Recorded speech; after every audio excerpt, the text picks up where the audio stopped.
അല്പം മാത്രം സംസാരിക്കുകയും അധികം സ്നേഹിക്കുകയും ചെയ്തിരുന്ന അച്ഛൻ യുവജനങ്ങളെയും മുതിർന്നവരെയും ഒക്കെ ഒരുപോലെ തൻ്റെ ഹൃദയത്തോട് ചേർത്ത് നിർത്തുവാനായിട്ട് സാധിച്ചു.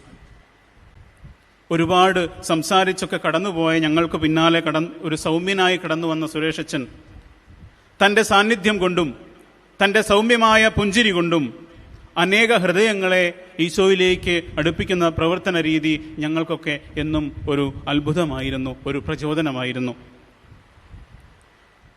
അരുണാചൽ മിഷനിൽ സുരേഷ് അച്ഛന് ഒരു അച്ഛൻ്റെ ഫോർമാലിറ്റികളോടുകൂടെ ആയിരുന്നില്ല അവിടുത്തെ കുടുംബാംഗങ്ങളും അവിടുത്തെ ജനങ്ങളും ഒക്കെ കണ്ടിരുന്നത്.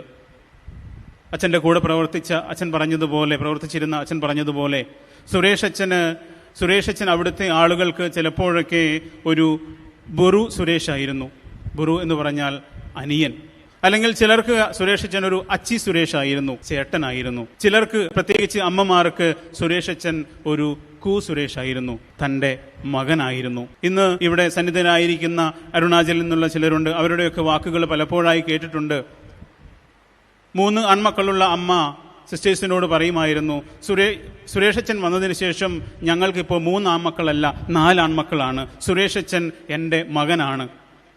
അത് വെറും വാക്കായിരുന്നില്ല, അത് എത്രത്തോളം അവരുടെ ഹൃദയത്തിൽ നിന്ന് പറഞ്ഞതായിരുന്നു എന്ന് ഇന്ന് അവരുടെ ഈ ദേവാലയത്തിലെ സാന്നിധ്യം, ഇത്ര ദൂരം നിന്ന് സുരേഷ് അച്ഛന് വേണ്ടി ഇവിടെ വന്ന ആ സാന്നിധ്യം കൊണ്ട് നമ്മൾ മനസ്സിലാക്കുന്നുണ്ട്.